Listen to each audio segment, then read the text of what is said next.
ni'matil imani wal islami wal istiqamah.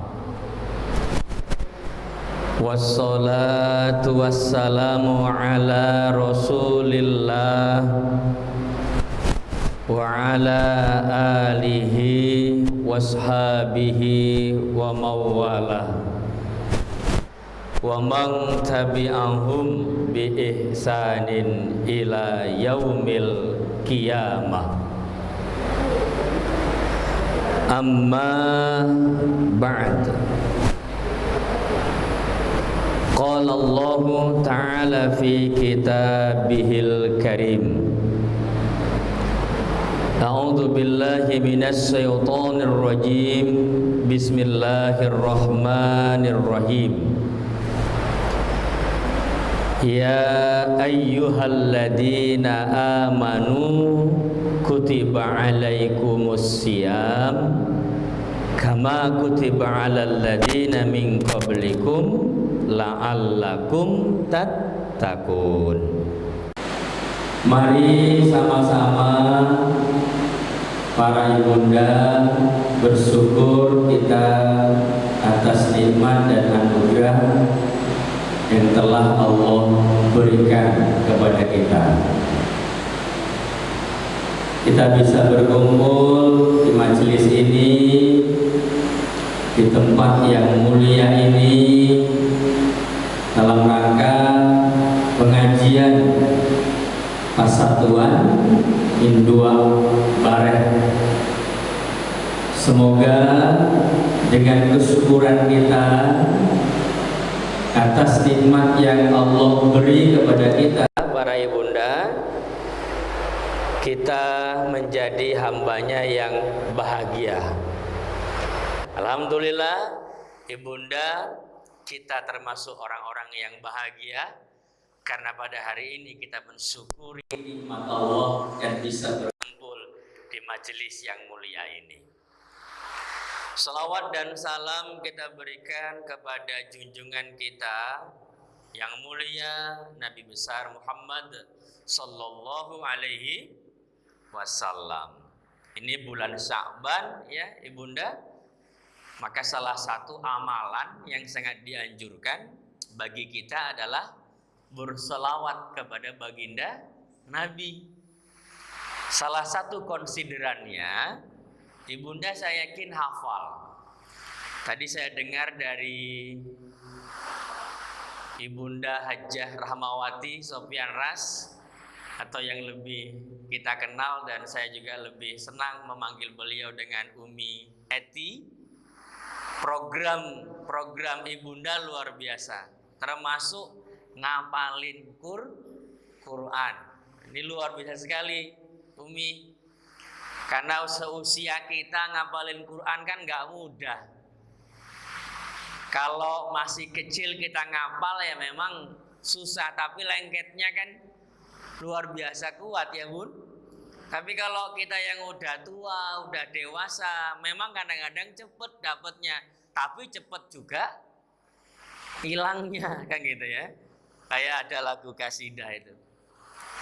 Belajar di waktu kecil, bagai mengukir di atas batu. Nah itu betul ya. Belajar sesudah dewasa, bagai mengukir di atas air. Nah itu ya kan. Mudah. Makanya tadi saya salut sekali. Di antara para ibunda bisa ngapalin Quran ya. Dalam Quran surah Al-Ahzab ayat 56 bunda. Bismillahirrahmanirrahim. Innallaha wa malaikatahu yusalluna 'alan nabi. Ya ayyuhalladzina amanu sallu 'alaihi wa sallimu taslima. Sesungguhnya Allah dan para malaikatnya berselawat kepada baginda Nabi. wahai orang-orang yang beriman, bersolawatlah dan berikan salam kepada baginda Nabi. Ayat ini ibunda turun pada bulan Sya'ban. Makanya ini salah satu konsideran bagaimana kita perbanyak sholawat kepada baginda Nabi di bulan Sya'ban. Allahumma sholli wa sallim wa barik alaih. Ibunda sekalian yang dirahmati Allah Subhanahu wa taala, tentunya hormat saya buat Umi Eti, Ibunda Hajjah Rahmawati Sofyan Ras, yang kita sudah sangat mengenalnya, sangat lama sekali. Bunda, saya juga termasuk yang selalu beliau berikan motivasi sejak masih kuliah dulu, sejak belum bisa berbuat banyak, dari mulai kuliah S1 sampai tamat saya S3, sampai jadi dosen di UIN Sumatera Utara Medan, beliau selalu mensupport kita. Karena waktu-waktu dahulu kita senantiasa bergabung di Safia Institute yang ada di Yayasan Pendidikan Safiatul Amaliyah ini. Maka beliau ini sosok yang luar biasa. Kami selalu mendoakan, kita selalu doakan Umi Eti sehat walafiat, panjang umur dalam limpahan keberkahan kemuliaan Allah Subhanahu wa taala. Amin ya rabbal alamin. Kemudian juga yang saya hormati tadi Bunda Oma penasehat ya, yang mungkin sudah mengurak sela dari majelis ini. Doa kita juga semoga beliau sehat bersama dengan para ibunda yang telah meringankan langkah hadir di majelis yang barokah ini dalam rangka pengajian Pasatuan Indua Bareh. Semoga tentunya perkumpulan ini senantiasa memberikan yang terbaik buat umat, juga memberikan kontribusi membangun bangsa dan negara kesatuan Republik Indonesia yang kita cintai ini. Amin ya rabbal alamin. Ibunda sekalian yang dirahmati Allah Subhanahu wa taala, kita sebentar lagi masuk bulan suci Ramadan ya. Saya awali dulu ini dengan rumah gadang maimbau pulang, tanah rantau manahan hati. Jika salah talampau gadang, maaf dipinto satulus hati. Sepakat Bu? Ya, minta maaf dulu ya. Alhamdulillah ya. Nah ini satu lagi nih, jalan kabaso basimpang ampe, singgah mandi di si cincin. Dek bulan puasa lah semakin dake, mohon maaf lahir dan batin. Alhamdulillah ya, lulus Bu bahasanya, alhamdulillah ya. Soalnya orang Jawa berbahasa Minang. Bapak dan Ibu, Ibunda khususnya yang dirahmati Allah Subhanahu wa taala, tentunya menyambut datangnya bulan suci Ramadan, kita berdoa semoga Allah memberikan kita kesehatan, keselamatan, umur panjang. Kita bisa bertemu dengan bulan suci Ramadan. Ada doa yang masyhur ya, Ibunda. Allahumma barik lana fi Sya'ban wa ballighna fi Ramadan. Ya Allah, berikan keberkahan kepada bulan Sya'ban. Kita sekarang di bulan Sya'ban, dan sampaikan kami duhai Allah wa ballighna fi Ramadan, agar kita bisa bertemu dengan bulan suci Ramadan. Tamu yang sangat istimewa, bulan yang azim, agung, bulan mubarak, bulan penuh keberkahan. Siapa yang gak senang dengan datangnya bulan suci Ramadan? Siapa yang gak bahagia? Kalau ada yang tidak senang, kalau ada yang tidak bahagia, berarti imannya dipertanyakan. Orang yang beriman pasti dia bahagia dengan masuknya, datangnya bulan suci Ramadan. Alhamdulillah, Ibunda, pada pagi menjelang siang ini kita termasuk membuktikan iman kita dalam rangka menyongsong datangnya bulan suci Ramadan. Kita saling mengingatkan, kita saling mempelajari, kita saling menguatkan silaturahim dan keimanan ketakwaan kita kepada Allah Subhanahu wa ta'ala. Semoga Allah memberikan kita kesempatan kembali beramal ibadah di bulan suci Ramadan yang sebentar lagi. Amin ya rabbal alamin.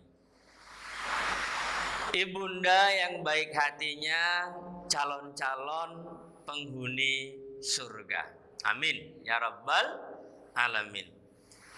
Persiapan apa Ibunda yang harus kita lakukan? Apakah menjelang Ramadan kita kepikiran gorden jendela rumah kita udah setahun gak diganti, sehingga mau masuk Ramadan lalu kemudian kepikiran kayaknya gorden di rumah harus diganti? Apakah nyongsong Ramadan kaitannya sama dengan gorden jendela rumah kita? Atau mungkin kita juga kepikiran Ramadan sudah mau tiba, cat rumah kita sudah semakin kusam, kayaknya perlu untuk disegarkan kembali. Apakah hubungannya menyambut Ramadan dengan cat rumah kita? Atau mungkin sudah lama nggak mandi kembang sampai 7 rupa dari 7 sumur? Apakah itu yang harus dilakukan? Naudzubillahi min dzalik. Persiapan-persiapan fisik materi yang harus kita pikirkan? Tidak, Ibunda. Jangan salah kita. Artinya apa? Ternyata persiapan yang harus kita persiapkan tidak lain dan tidak bukan adalah persiapan iman, persiapan mental, persiapan spiritual, persiapan batiniyah. Itulah yang harus kita persiapkan sejak dini, sehingga kita akan benar-benar merasakan indahnya berada di bulan suci Ramadan. Maka Ibunda yang dirahmati Allah, di dalam Al-Quran surah Al-Baqarah ayat 183, ayat yang selalu kita baca kalau sudah memasuki bulan suci Ramadan, ayat yang sudah kita hafal dan kita familiar mendengarnya, bahwa perintah melaksanakan ibadah puasa Ramadan ternyata hanya diserukan oleh Allah kepada orang-orang yang beriman. Nah, ini. Ya ayyuhalladzina amanu, wahai orang-orang yang beriman. Hanya orang yang beriman yang disuruh oleh Allah. Kutiba alaikumus siyam kama kutiba alal ladzina min qablikum. Wajib melaksanakan ibadah puasa sebagaimana Allah telah mewajibkan kepada orang-orang sebelum kamu, la'allakum tattaqun, agar kamu jadi orang yang bertakwa. Bunda, oh Bunda, ya Bunda, ya alhamdulillah ya. Kalau Allah menyeru kepada orang beriman, itu berarti perintah yang ada di dalamnya bukan sesuatu yang ringan, ya Bunda. Pasti perintah itu sesuatu yang berat. Maka perhatikan, setiap di dalam Al-Quran yang Allah seru itu adalah orang-orang beriman, itu menunjukkan perintah yang Allah serukan adalah perintah yang berat, bukan ringan, Bunda. Termasuk menjalankan ibadah puasa Ramadan itu bukan sesuatu yang ringan. Karena ibadah puasa Ramadan itu tidak hanya sekedar menahan dari yang membatalkan puasa. Tidak makan, tidak minum dari menjelang terbit matahari sampai kemudian tenggelam matahari. Tidak hanya itu. Kalau cuman kita dapatnya hanya itu, rugi. Bulan Ramadan dapatnya cuman lapar dan haus. Apa kata Nabi? Kam min shaim laisa min siyami ilal ju' wal atas. Berapa banyak orang yang puasa nggak dapat apa-apa kecuali cuma lapar dan dahaga saja. Karena bukan karena imannya. Dia tidak mempuasakan mulutnya. Mulutnya tetap saja dia menghibah. Mulutnya tetap saja memfitnah. Mulutnya tetap saja menyakitin hati jiran tetangganya. Mulutnya tetap saja menyakiti hati suami yang dia sayangi dan dia cintai. Mulutnya ternyata tidak membawa dia untuk bahagia di surga. Ternyata dia puasa hanya sekedar menahan nafsu makan dan dahaga saja yang membatalkan dari ibadah puasanya. Tapi dia tidak jaga dari hal-hal yang bisa menggugurkan nilai ibadah puasanya. Dari mulutnya, dari hidungnya, dari telinganya, dari matanya, dari tangannya, dari kakinya. Ini makanya ibadah puasa Ramadan itu bukan sesuatu yang ringan, sesuatu yang berat. Maka hanya orang yang beriman saja yang bisa menikmati ibadah puasa Ramadan itu dengan sebaik-baiknya. Kai Bunda, di dalam salah satu hadis qudsi Allah berfirman, kullu amali bani Adam lahu. Semua amal manusia itu lahu baginya. Illa shaum, kecuali puasa.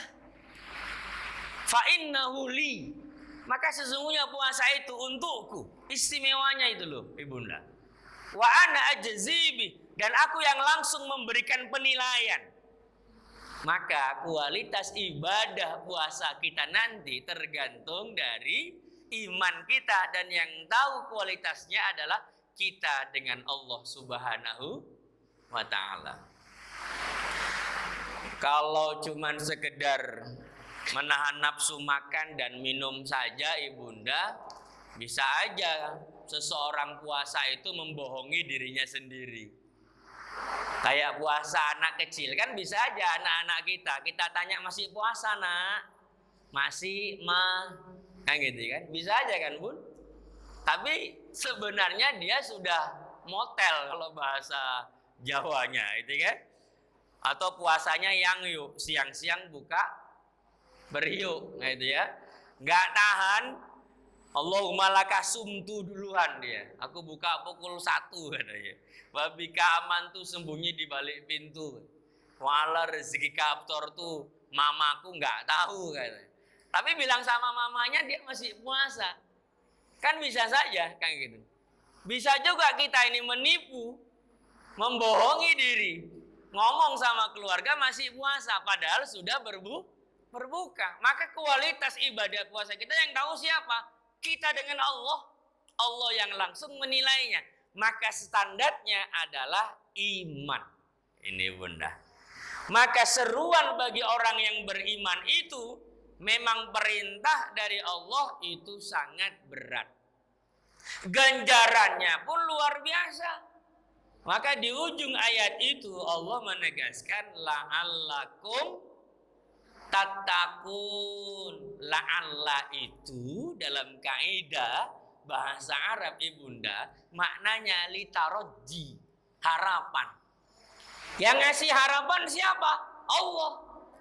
Kalau Allah yang memberi harapan, apakah Allah akan memungkiri janjinya? Tidak. Harapan dari Allah pasti. Allah bukan sumber PHP. Ya. Allah bukan pemberi harapan palsu. Manusia yang suka PHP, pemberi harapan palsu. Makanya banyak yang korban PHP. Banyak perempuan korban PHP laki-laki, ya kan? Awalnya bilang cinta, bilang sayang, lalu kemudian ghosting, hilang begitu saja, ya kan? Lenyap begitu saja, nggak ada kabar berita, hanya beri harapan palsu. Makanya kalau kita ngarep, ya, mengharap sama manusia, siap-siaplah kecewa. Sama siapapun, kalau berharapnya sama manusia, maka berharap sama siapa? Allah. Bunda taat sama suami, itu ladang surga. Bukan mengharap suami muji ibunda. Enggak. Kalau bunda mengharapnya dipuji sama suami, bagaimanapun hebatnya suami kita, pasti kita akan bisa kecewa. Maka mengharapnya sama siapa? Allah. Orang kita ikhlas karena Allah melayani suami kita, berkhidmat kita, patuh taat sama suami kita, kita benar-benar mencari ladang surga dari suami kita, kita ngarapnya ridha Allah, bukan dipuji sama suami. Kadang-kadang suami mungkin bisa salah omong. Kita udah cantik berhias diri, pengen dipuji sama suami, tahu-tahu kemudian pulang dari luar suami kita, tok, assalamualaikum, kita buka, suami malah terkejut melihat kita. Loh, kok tumben? Biasanya kamu nggak pernah kayak begini, kan gitu kan? Jangan-jangan kamu kesambut nanti, jangan-jangan kamu buang tabiat, kamu udah mau meninggal, gitu kan? Harapannya tadi ingin dipuji sama suami, kenyataannya suami berbicara berbeda. Kecewa. Jadi berharap hanya kepada Allah. Allah lah pemberi harapan pasti. Kita tidak akan pernah dikecewakan oleh Allah Subhanahu wa taala, karena semua yang Allah beri dalam kehidupan kita itu atas izinnya dan yang terbaik buat kehidupan kita. Termasuk wabah Covid-19 kita hari ini. Ini terbaik diberikan oleh Allah agar apa? Betul kata Umi Eti tadi bahwasanya agar kita lebih banyak mengkoreksi diri, mengevaluasi diri. Jadikan iktibar ini pengajaran agar semakin dekat kita kepada Allah Subhanahu wa ta'ala. La'allakum tattaqun. Allah memberikan garansi kalau kita melaksanakan ibadah puasa dengan iman, kita pasti akan jadi orang yang bertakwa. Man shoma ramadhana imanan wahtisaba ghufiru lahu ma taqaddama min dzambi. Allah ampunkan dosa kita yang lalu, bersih kita, ibunda yang dirahmati Allah. Berarti persiapan yang paling utama yang harus kita lakukan adalah persiapan iman ini. Wujudnya banyak bunda, termasuk yang kita lakukan hari ini. Silaturahim itu wujud iman. Kita ringan langkah dari rumah, diundang untuk ngumpul di Pasatuan, ya, Ibunda Indua Bareh, ya, itu ya. Kita ngumpul di sini, ringan langkah kita hadir di sini. Permulaan ringan langkah itu standarnya iman. Bunda ikhlas hadir di sini, bunda kemudian berbuat kebaikan melalui apapun, termasuk melalui PIB di sini. Itu landasannya iman, itu bukti iman. Memang iman itu hakikatnya fil qalbi, di hati. Yang tahu siapa kita paling beriman? Saya atau bunda? Yang tahu kita sama Allah. Hakikatnya di hati, tapi iman itu tercermin dalam perbuatan. Betul apa betul bunda? Betul ya. Contoh, kipas angin kita hidup bunda. Bun, hidup kipas anginnya bun? Hidup. Saya tanya sama bunda, kenapa kipas anginnya bisa hidup? Karena ada arus listriknya. Kan begitu? Kalau seandainya arus listrik tidak ada, mati lampu kita ini, pasti kalau dihidupin gak bakalin hidup. Bener? Iya. Karena ada arusnya. Arusnya nampak atau tidak? Tidak. Tapi kita yakin itu ada arusnya. Kok kamu yakin? Hidup. Dia muter. Kita merasakan dari kipasannya. Kita dapat angin segar dari kipas, nggak kepanasan kita. Itu membuktikan bahwa itu ada arusnya. Arus tidak nampak. Nah, kalau kamu nggak percaya kamu itu ada arusnya, coba pegang yang nanti ada arusnya. Apa yang terjadi dengan kamu kalau nggak kamu kesetrum, ya kan? Kesetrum kita. Nah, Ibunda, saya tanya sekarang, seandainya arusnya ada, kipas anginnya juga bagus, lalu kemudian ketika kita hidupkan, dia tidak hidup, berarti ada sesuatu yang rusak, ya kan? Berarti ada mungkin aliran listriknya yang kontak, konslet, kan begitu. Nah, tentunya kalau misalnya dia konslet harus diapain? Perbaiki, biar supaya hidup lagi. Nah ini ya, ini saya ilustrasikan. Nah, iman itu bersifat abstrak, tidak nampak, tapi dia berwujud dalam kenyataan kita sehari-hari.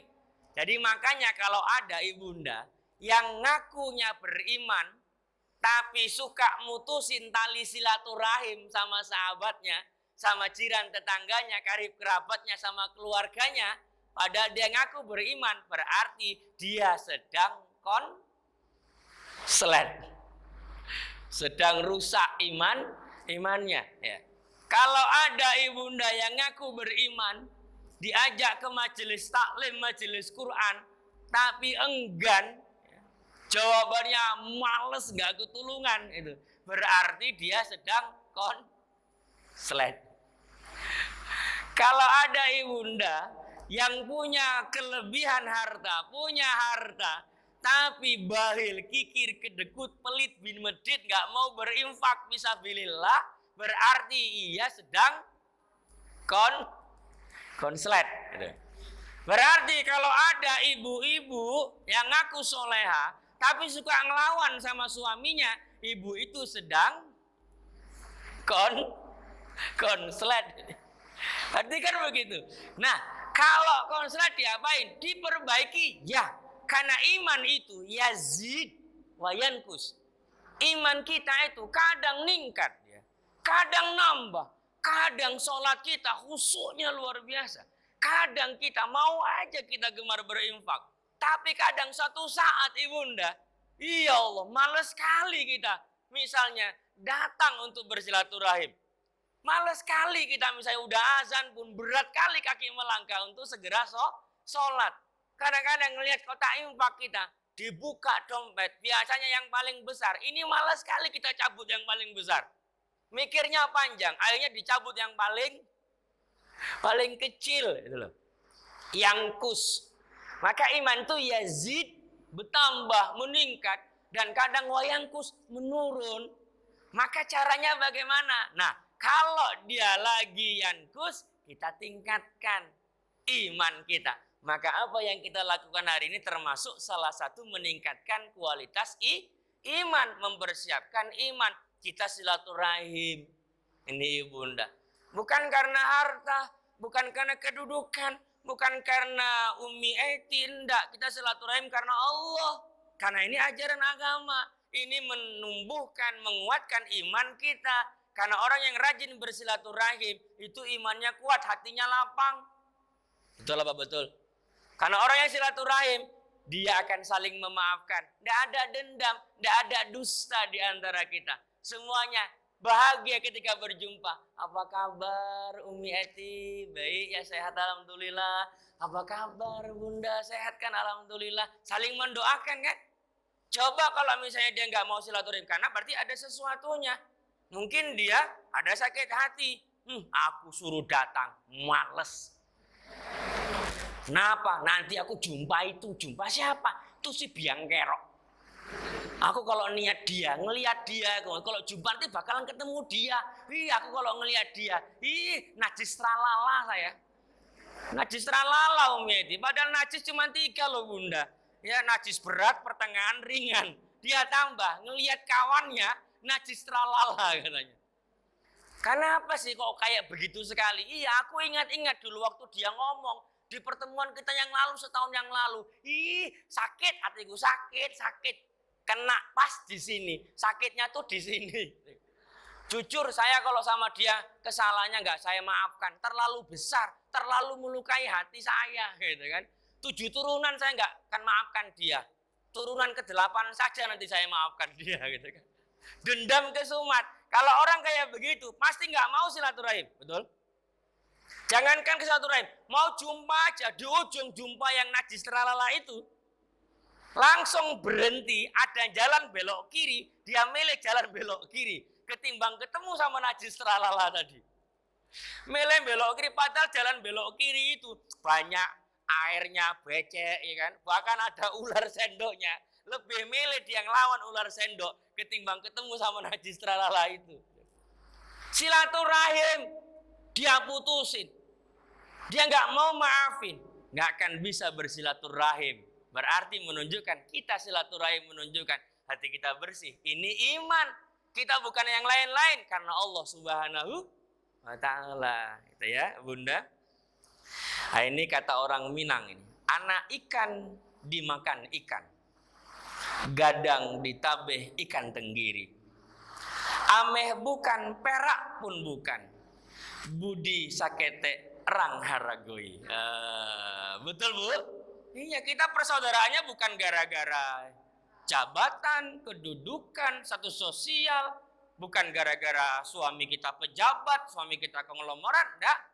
Kita bersaudara di sini. Kita sama-sama Minang, misalnya berdarah Minang, dan memang Minang itu luar biasa. Adat besandikan syarak besanding kitabullah. Itu yes, itu oke. Luar biasa. Saya sudah kemarin waktu MTQ provinsi nasional kan di provinsi Sumatera Barat. Hampir seminggu juga Umi Eti di sana. Wah, sedap kali kita di hotel berbintang tuh ya, di lantai 6. Sebaik nyampe besoknya gempa. Goyang Umi. Iya, kemarin itu 6,3 skala Richter Umi. Kita di lantai 6. Alhamdulillah. Tapi ternyata di sana dibilang biasa Pak Ustadz. Alhamdulillah. Wah, luar biasa doanya orang-orang Minang, ya kan? Insya Allah di sana MTQ berjalan sukses luar biasa. Menunjukkan apa? Memang tradisi syarak itu luar biasa. Kalau udah berbicara Minang, berbicaranya Islam. Iya, itu saya setuju. Berbicara Minang, berbicara berniaga, usaha, berdagang, manggaleh.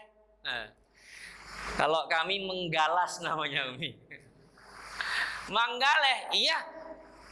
Jauh-jauh. Kemarin saya baru ceramah di Langsa, Umi Eti.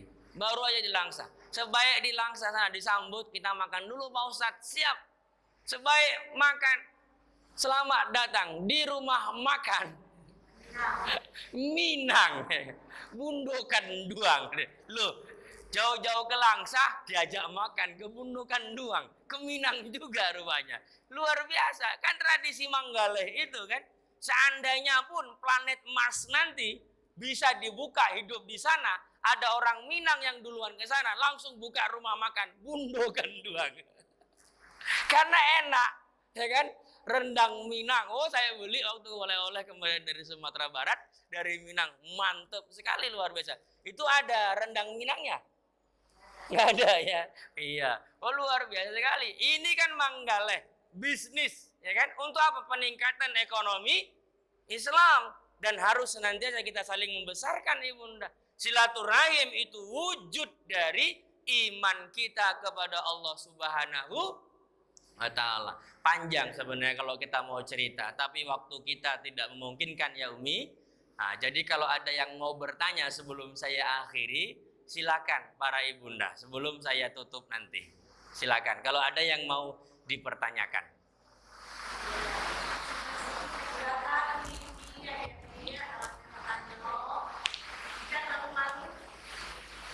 Ado? Ado Bunda? Enggak ado. Iya, ado ya, cie. Manggaleh Garuda, alhamdulillah Bunda. Barokah. Iya, silakan Bunda. Iya.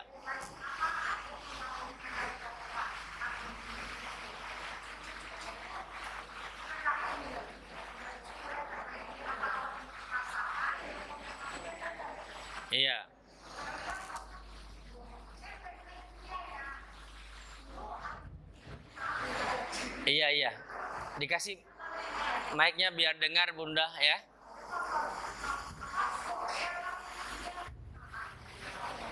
Nyampe.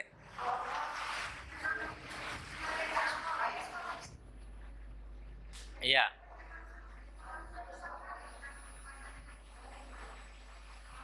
Baik Bunda, apa ada pengaruh? Iya. Iya Bunda, izin lah. Waalaikumsalam. Iya Bunda.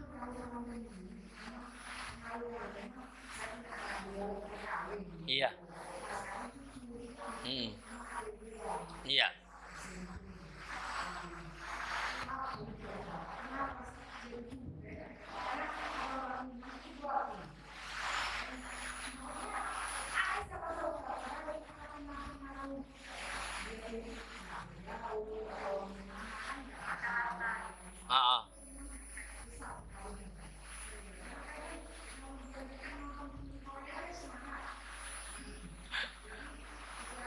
Iya.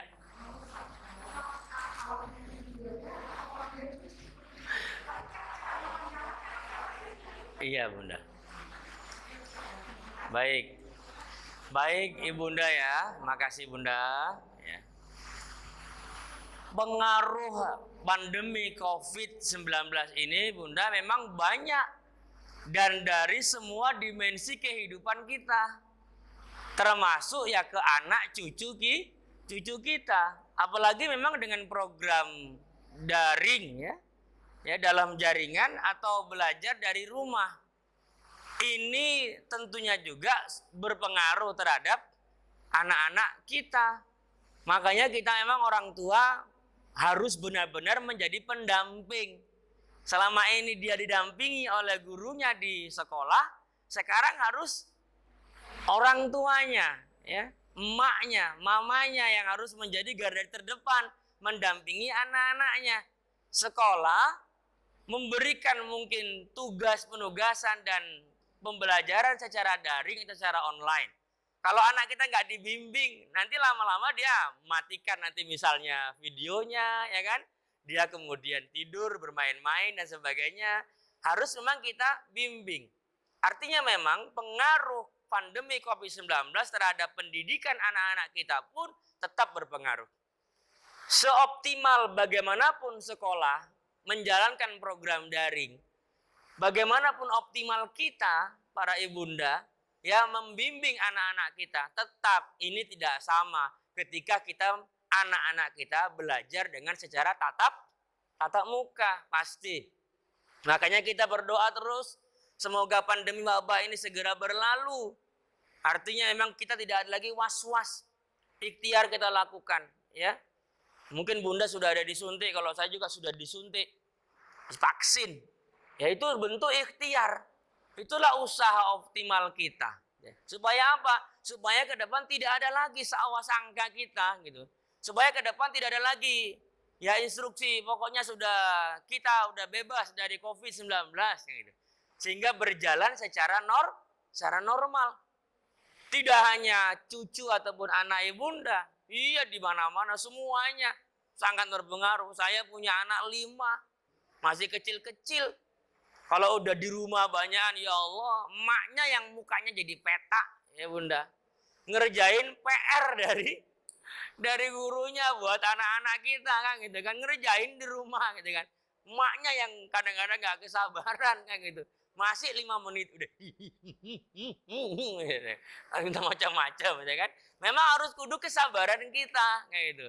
Ini tidak hanya kepada cucu Bunda dan semuanya ini efeknya tidak hanya dunia pendidikan, dunia ekonomi, termasuk ya di bidang keagamaan. Ada pengaruhnya, pasti ada pengaruhnya. Kita di masjid dahulu sempat termasuk yang beberapa tempat masjid ditutup. Ya kan? Sedih kita. Masa masjid ditutup? Alhamdulillah kita di Sumatera Utara tetap kita jalankan walau dengan protokol kesehatan yang sangat ketat.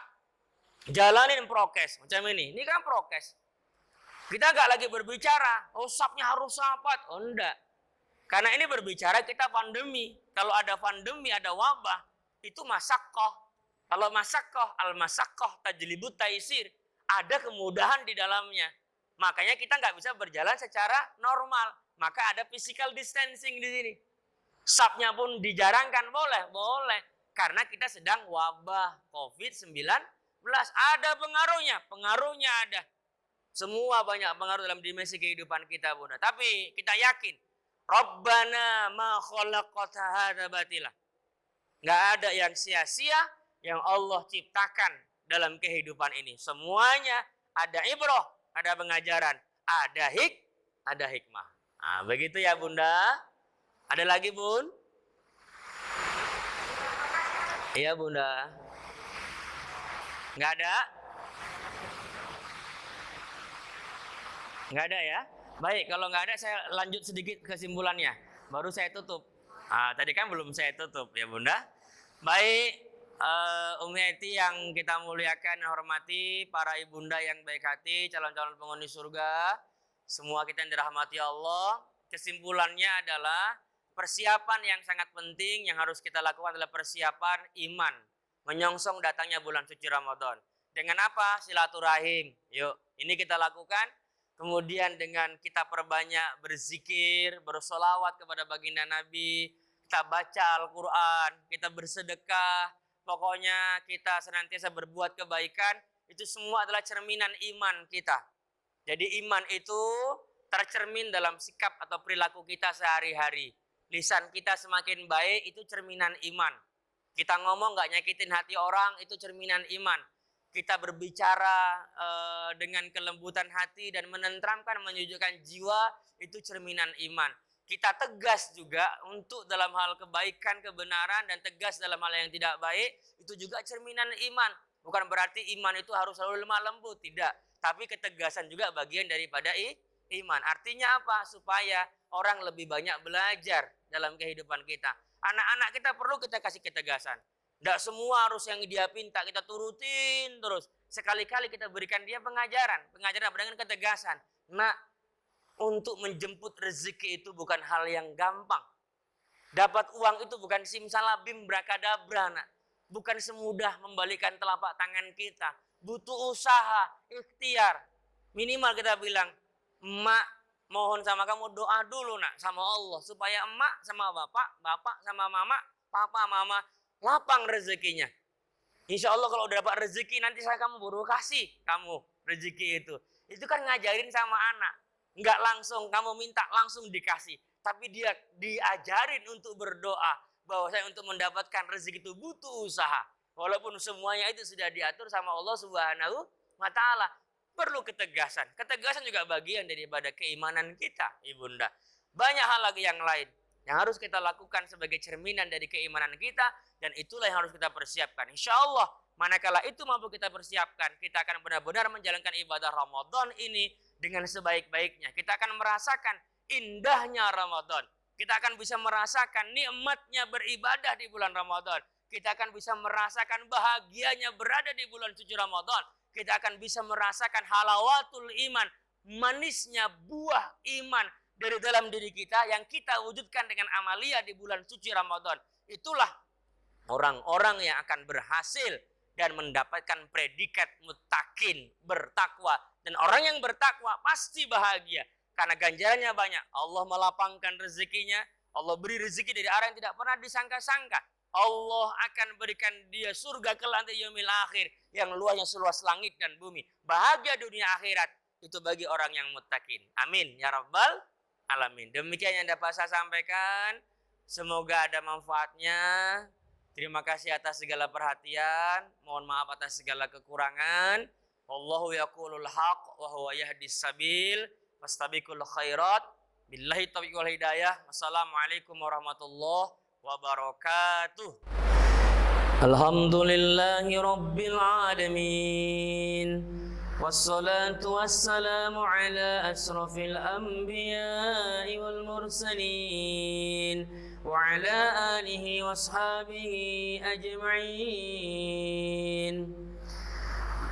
يا ربنا تقبل منا أعمالنا صلاتنا وتقبل نيتنا، خصوصا يا الله على هذه النية الصالحة في هذا المجلس المبارك برحمتك يا أرحم الراحمين.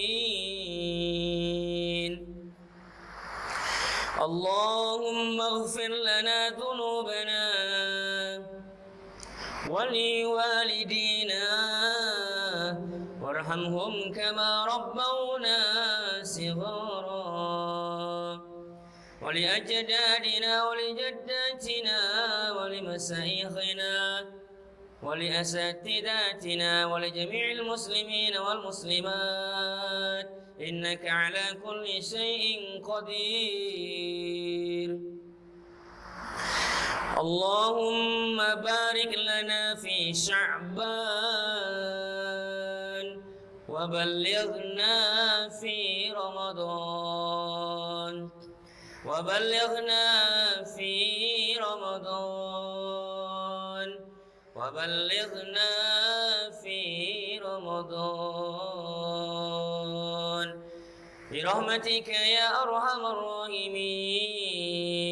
اللهم أحينا بالإيمان وأمتنا بالإيمان واحصرنا بالإيمان واخرجنا من الدنيا مع الإيمان ودخلنا الجنة يا الله مع الإيمان.